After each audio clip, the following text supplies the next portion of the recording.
Towering 287 feet above Kings Island is Orion, the Giga Coaster. Or is it a really tall hyper? It's got a 300-foot drop. What qualifies? Hey, I'm Ryan Sir, along with Don Helbig, and this is Tower Topics.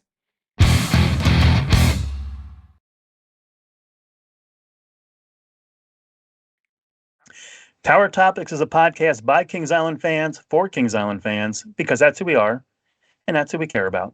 So, you're in the camp of absolutely positively no debate, it's a Giga. It meets the criteria, Ryan. A Giga coaster is defined as a coaster that either has a height or a drop of 300 or more feet. So it meets that criteria. So while it only stands 287 feet, it does have a 300-foot first drop. So it does meet the criteria for a Giga coaster. I would probably have a lot more ammo against that if this was the first coaster to be a hyper or a Giga based on the drop rather than the height. But we've seen this before. For example, Phantom's Revenge at Kennywood. That's technically a hyper, but it drops into a ravine. And then there's a couple. I think Six Flags Over Georgia has one that's a hyper because of the drop, not the height. But yeah, the definition has always been it's not the height, it's the drop, and it's the drop that matters. Yeah, now the manufacturer B&M, they never labeled their coasters necessarily Giga or Hyper, or any of those kind of things. Intamin, is the one that coined that phrase with Cedar Point. So I think it belongs really to them, and it just kind of carried over to any other, coaster with the statistics. They just kind of labeled it Giga, Hyper, those kind of things. But to me, it never really mattered.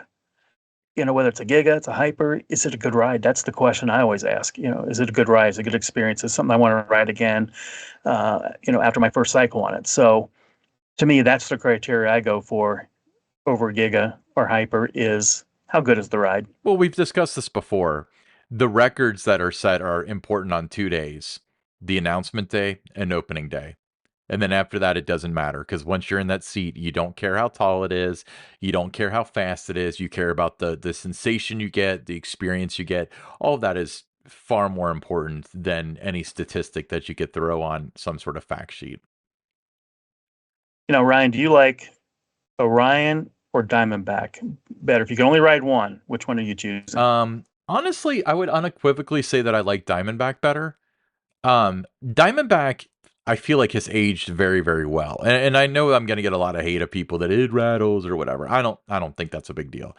Diamondback it offers that floating airtime that's just absolutely incredible. Now, with that being said, Orion, it seems like every year gets a little bit better too. So you go down that first hill and it's just, it's pulling you out of your seat and stuff. And, it's just whipping through. One of the critiques I always heard about Orion wasn't necessarily like the debate about the Giga coaster or not, but for Gigas, the main element is speed. And then the best way to have the sensation of speed is having close to the ground elements.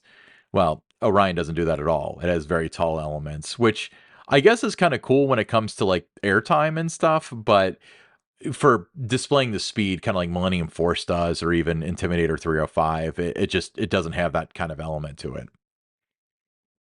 No, I'm on the Diamondback camp too. That I prefer that over Orion because of the airtime moments that you get on Diamondback.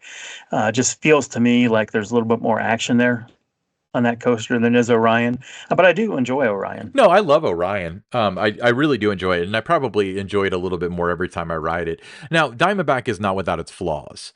And I don't want to get too much into this because we can always have a great debate, Orion versus Diamondback episode, which I guess we'll have to wait like a year when people forget what we say in this one. But Diamondback has the same problem that a lot of coasters have, especially a lot of B&M coasters, where once it hits that mid-course brake run, you might as well get out and walk back to the station. It's just the ride's over at that point. Splashdown's kind of cool, but everything else is just dragging iron, through those last couple humps. But the first half of the ride, especially the second hill, is just some of the best sensation you can get on a roller coaster. Yeah, I mean, I agree with you on that. That second hill's phenomenal. That's where you get, I think, the best airtime, at least for me, when I'm riding it. I do like the seating configuration on Diamondback. I think that, there's there's not really any obstructed view seats that you get on the Orion train. So that's another reason why I give it the edge. As far as the second hill is concerned, to me, there's always this memory that stuck out, and it's I was riding during Haunt one year, and I go down the first hill, I go up, and looking down the second hill, I might have been in the front row, is I just couldn't see the ground because there's so much fog, and I remember that being like the coolest, most terrifying sensation ever. So I, Yeah, the fog hangs in that area on that ride, doesn't it? The it fog. certainly does. Now, the other part of why Diamondback is kind of like more important to me, first of all, that was our first B&M coaster, so that was particularly special, especially for people that were, involved with the park at that time. Um, there was a lot that went on with the teaser campaign and stuff, and so the build up, and then it was finally announced, and then you got you guys as if you were swinging a hammer, but they built the ride, and that to me that was the longest off season ever.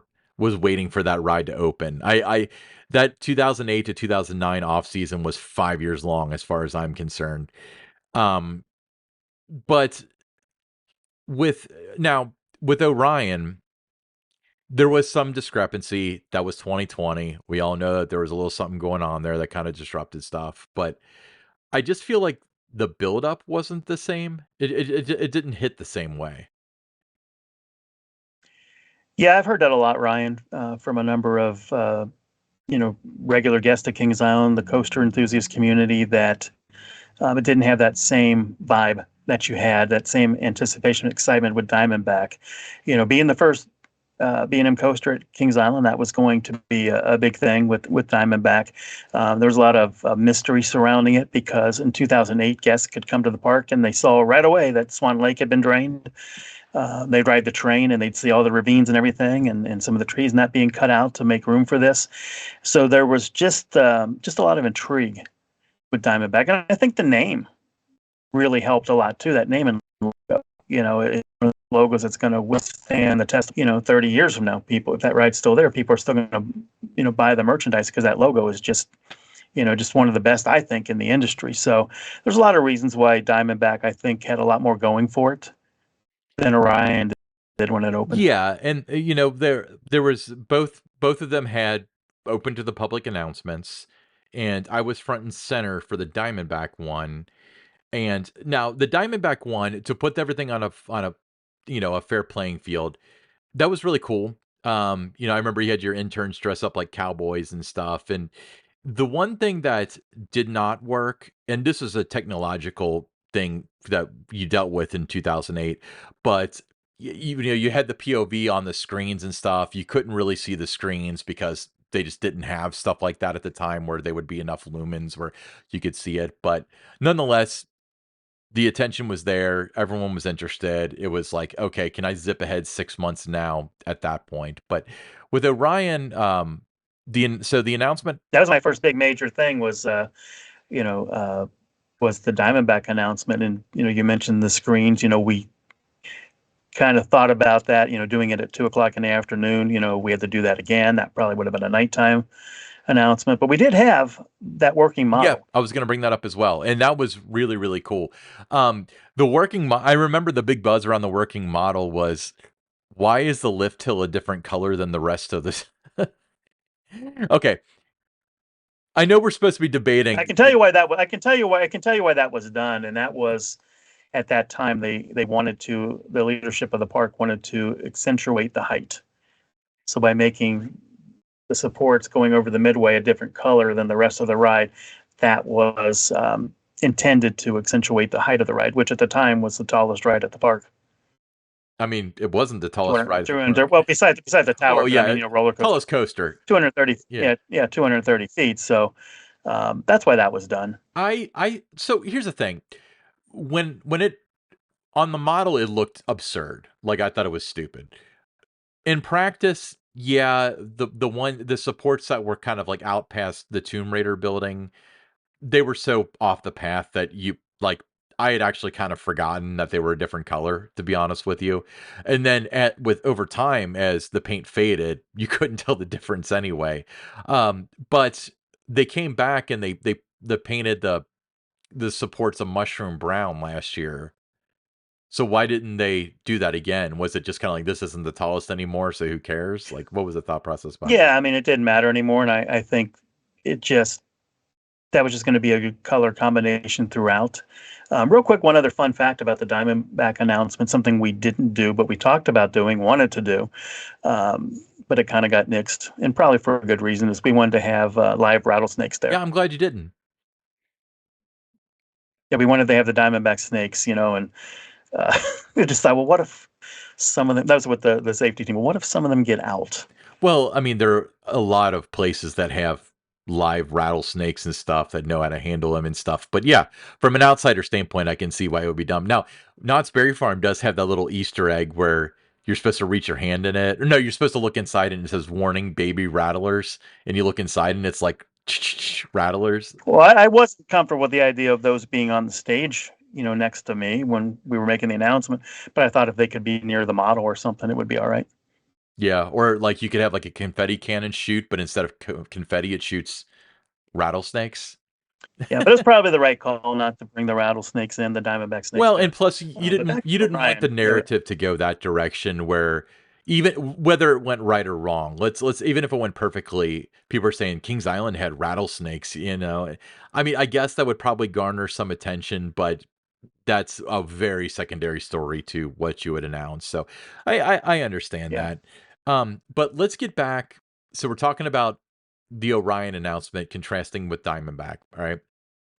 So um, the Orion announcement happened in what is now Area 72, which was Fort Cooper at the time. Uh, Very high energy event for the most part. Um, Now, here's something you probably get asked all the time. The rendering that was on the fence of the park, including Orion, has one side of the racer backward. So, since that is an accurate prediction of what's going to happen with the park, when are they doing that? Yeah, that was one of those, I didn't know anything about it because I wasn't, included in being able to see a lot of the things that they were going to put out there. There were some surprises for me that night as well. But people were coming up to me saying, "Is the racer going to go backwards?" What? Well, the rendering has, and they were like pointing. I'm like, "What?" And I walked over and looked at it, and I was like, "Oh, great." So, unfortunately, while there was this excitement for Orion, there was also the discussion and the way on social media. As part of this, are they going to change the racer and have one side going backwards again? So, I think that was kind of maybe an omen that things weren't going to get off to the same start for this roller coaster that happened for Diamondback and Banshee and Mystic Timbers. So it did kind of, you know, it was a little bit of a negative thing after the announcement when there should have been all this excitement about the new coaster that people were talking about. Is the racer going to go backwards again because of that rendering? Yeah, as I recall, the teaser campaign, which I've ranted about before, made no sense. A couple of the posters had factual information incorrect that had to be corrected later. And honestly, I hate to sound like such, let's call me a thuzy right now, but I honestly thought they're going somewhere with this because if Don was involved in these posters, I know he knows this stuff offhand. So if it's wrong, it was done wrong on purpose. But you were the one who found the mistake, if I remember right, correct? Yeah, I mentioned that some of the facts were wrong, and like you said, they quickly got corrected. Um, I love the name. I love the logo. Um, the backstory, kind of lost me a couple of times, trying to work through that a little bit. Um, where you had Diamondback, it was, clean and simple. Banshee, pretty simple, straightforward what it was. Mystic Timber started to get to that point to where there was a more detailed backstory, and it needed that, to be a story-driven attraction. I thought that really added a lot, but it made sense. And then Orion, there were different things being discussed. I would hear, some things from uh, some of the folks at the corporate team had ideas, the park level had ideas, other people had ideas, the agencies and things. So there was all these different cooks in the kitchen trying to figure out what this was going to be. And I think it was a little more complicated than the other rides I was involved with that opened during my time there. Yeah, it sounds like too many hands in the pot is the way that I would think about it. Um, but it seems like the theme park gods handed you a brilliant idea and a great ride and a great theme on a silver platter, and the whole conveying that theme was stooged off quite a bit. And I don't mean this as disrespectful to anybody that was there or anything like that. That's not the direction I'm going. But um, you have, and we've discussed this before, so feel free to fast forward my little rant here. But you've got meteors coming at Earth.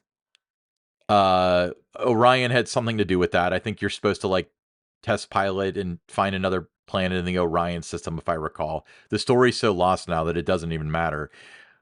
So you had the opportunity to have just rocks laying in various places around the park as a teaser campaign. And, you know, this is what I would have done. I would have had like a big rock, just, they have the means to do this and the wherewithal to do this. So you might as well just do it. But put a big old rock just there on International Street on just a busy Saturday morning before the park opens. When the people come in, have it all taped off, and you have people wearing like some sort of like a Department of Paranormal Activity T-shirts or something, and have people say like, it's okay, play the part, and then it's going to be like a lot of buzz around that. And it's almost telling the story of the Flight of Fear video. It's like, oh, this is just a publicity stunt for this park's latest attraction. And people would make that connection. And I don't think that that's a bad thing. But instead, we got TEK. It doesn't matter. It was the stupidest thing ever. The end of the world as we know it. I get it. Meteors hitting, end of the world as we know it. But I think that that was the most stooged off thing I've ever seen. And I cannot believe that that went through. That went through enough hands where they thought this is the best way to handle this idea. And this is from a guest standpoint. This is from somebody that has the gift of hindsight, of course. But I cannot believe that that's the route that they went with that, when there's so many better ideas that could have been done that write themselves, that would have garnered far more attention than this horrible, stupid, vain, trashy, dumb idea. Don, was it your idea? Ryan, I agree with you that had there been the rocks placed around the park and you had, the front of International Street, like you talked about, as guests are coming in, I think that would have created a lot of social buzz, would have created a lot of anticipation and excitement. I mean, there was excitement the night of the announcement, but leading up to it, it just didn't have that same momentum and vibe that was there for Diamondback, that was there for Banshee, that was there for Mystic Timbers, and didn't have the post, hype and buzz that you had with Mystic Timbers either, because that was a very pedestrian type ride with the statistics, right? So just looking at the statistics, no one's going to go away, wow. But that trailer that we left, What's in the Shed, for the next several months, that created so much, hype and anticipation and excitement that when they got there, they really loved the ride after they rode it the first time. They weren't talking about, oh, it's only 109 feet tall. Oh, it's only going to go this fast, or it's only this long. It's only half the size of the beast. Nobody was talking about that. They were all talking and guessing for months what's in the shed. Orion didn't have that going for it. No. And it's funny because you mentioned the other major rides that were there in the short history before that with the park. So if you look at the discussions on day T+1, so the day after the announcement, with Diamondback, the narrative was the tallest, meanest, scariest, the first B&M. Great. What was the next one? Banshee? Banshee was the next big one. Scream like a banshee. The next one, Mystic Timbers. What's in the shed? Orion. Is it really a Giga or not? I mean, that was the narrative. Everybody was talking about, it's not a Giga. It is a Giga. It's not a Giga. And there was just arguments about that. Nobody was talking about how fantastic this coaster was going to be. So it opens the next year after all the, like you said, the delays and everything with COVID. When it finally opens, they're still talking about, is it a Giga? Is it not a Giga? And that kind of took over the narrative of the ride. Not that it's a great ride. There was just that argument over what it Oh was. yeah, and here we are 4 years later according to most people's math, and they're still talking about it. They are doing that. But it did win the best new attraction in 2020 in the USA Today's 10 Best Readers' Choice Awards, but not ranked. You know, if you go to the Golden Ticket Awards, not even in the top 25 for the best steel coaster, and I think that's a big disappointment. It's a disappointment to me. It's got to be a disappointment to the park that, you know, here's this, you know, big star attraction, you know, now that you have in Area 72, but it just dominates the Coney Mall skyline and everything, and doesn't even crack the top 25. Now, Diamondback, you know, for a number of years was in that top 10. You know, it was either 8, 9, 10. It might slip back to 12, but then we get back into the top 10 and everything. So it hung in there for a long time. But Orion never really got to that point.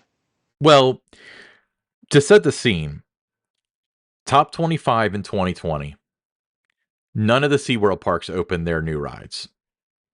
So, wait, let's see here. Best new ride of 2020. I apologize. I misread my notes. Pantheon? Would it have beat Pantheon? I don't know. What about Iron Gwazi? I don't know. You know, certainly with the hype that it didn't get, I'm willing to lean towards probably not. But all of those rides were scheduled to open in 2020 and did not. Now, when it comes to the Golden Ticket Awards, I'm kind of torn on whether the 2020 thing where they did not do the Golden Ticket Awards worked for or against them. Because what's against them is that's last year's ride. That has to hurt. But in the for category, and you and I have discussed this, if people don't get to ride your ride, then you know they're not going to vote for it. But they had an extra half a year essentially to ride Orion because every other new ride was in that same category. You know, where it's, you know, not much travel in 2020, a little restrictive in 2021 and so on. So I don't necessarily know if I hold a lot of water in either of these things. I think that it won the best new ride of 2020 because it was the only new ride to open in 2020. That's how I feel. I'm not saying it wasn't better than the other rides I listed, but I think that's why it Yeah. won, you know? Yeah. I do feel, you know, like it didn't get off to the start, you know, from the time of the announcement through the first year with what was going on in the world. To the next year and then other rides opening to go with the other rides that didn't open. There was just a lot of things that worked against it. I think it's a fantastic ride. I really do. I'd like to see it rank a little higher in those golden ticket award, you know, ballots and other industry polls. Um, but that narrative about it, nobody talks about it's a great ride. It's either it's not a Giga, it's a Giga, and it just every conversation. You know, you post about Orion, and by the third or fourth comment, that narrative takes off. And then that's what most of the comments are after that is that argument about being a Giga or not a Giga. And I think that's unfortunate because it, like I said, it's a fantastic ride. Yeah.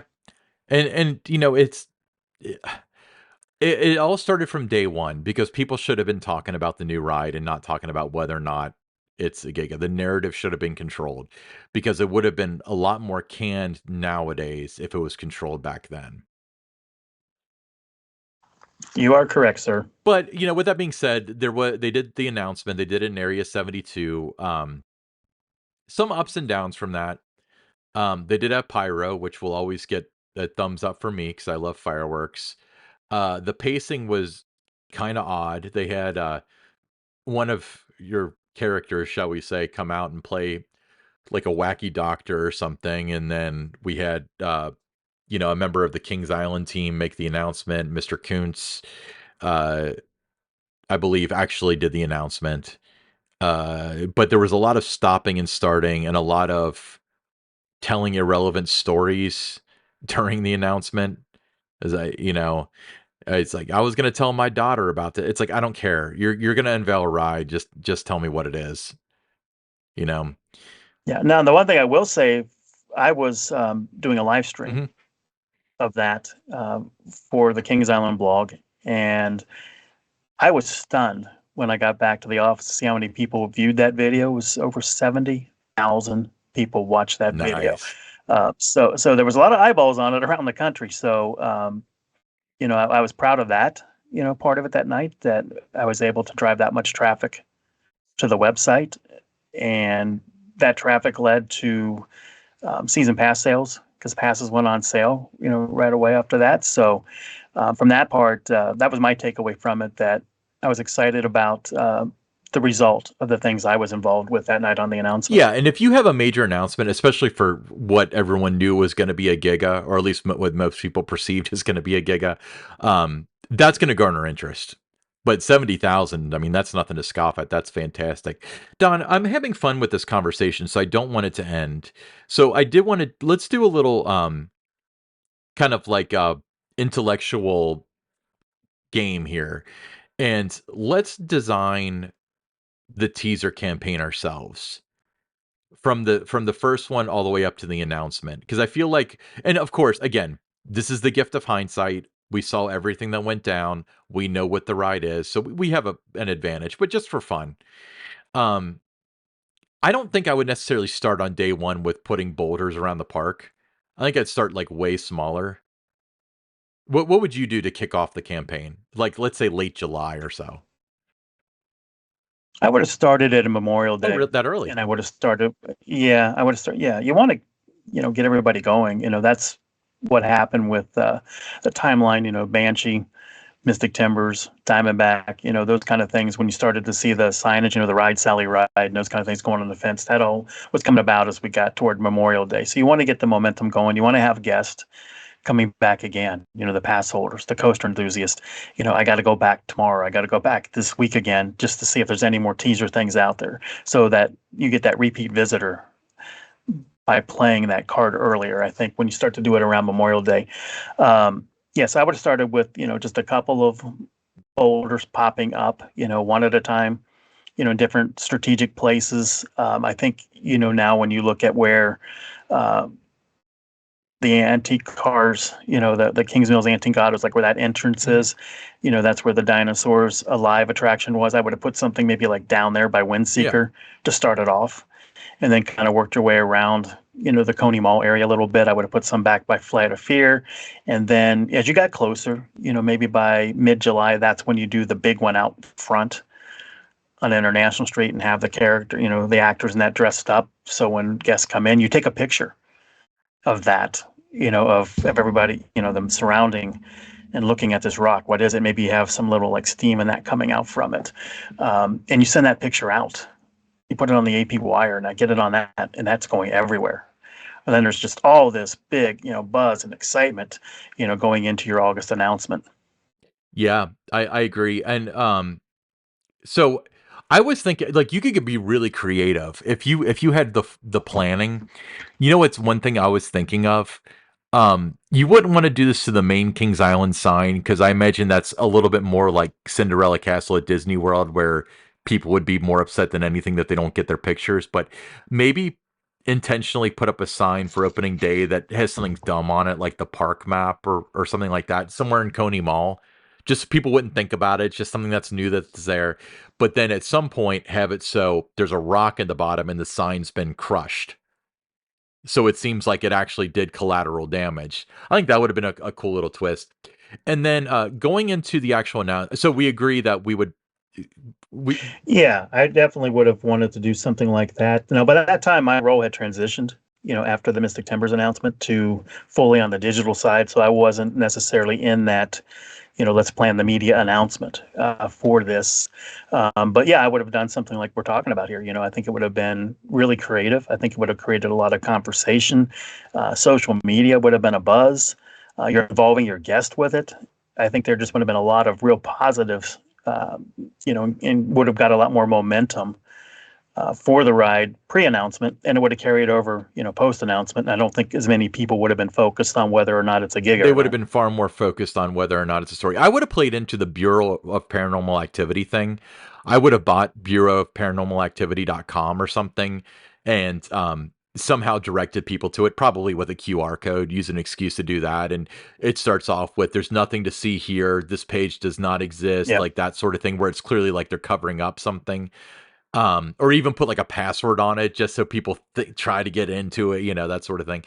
And then I would progress on, and I would have more and more of these boulders show up. When I say boulders, I mean like the decorative ones that probably weigh a ton, but they're like a foot. And then if you can find like a really big one for like the big one on International Street and have caution tape up around it and stuff. But going into the announcement, what kind of story would you have told with that of like the Bureau of I would go the Bureau of Paranormal Activity is going to finally address their findings, like that sort of thing. That's how I would position the announcement.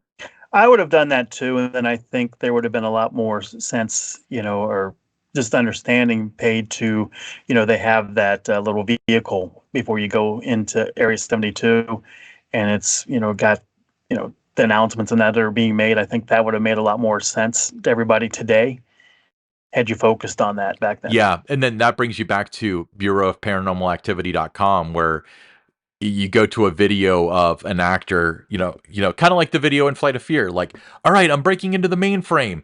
Okay, I have it. Oh my gosh, at Kings Island, and then it goes to static. Like I'm getting Yes. chills just thinking about the ideas. And what we got was the end of the world as we know it, because nobody can have anything nice. Let's move on to the listener question. All right. The listener question. This one comes from Nick Gaskins. And he says, with the addition of Adventure Port this past season, do you think Kings Island will do more area theming in the future? You want me to take this to start? Yeah, yeah, Well, you take it. duh. Look at the last 3 years, including this year, 2024, Camp Snoopy. Last year, Adventure Port. Well, not the last 3 years. The last three major additions. Before that was, as we were discussing, Area 72. So clearly they see the value in it, and it's important for the narrative. But yeah, I think they do, and I think that it's a great thing. I do too. I think it really helps to have the theming. I think it kind of helps you tell your stories a little bit better for the names of these attractions, what are in those locations. So yeah, appreciate the question, Nick. Yeah, Nick, sorry we didn't have more to say, but I guess our answer is yes, and we'll see you at the park this summer because you'll be there every day. Hey, I'm Ryan Sir along with Don Helbig, and this is Tower Topics.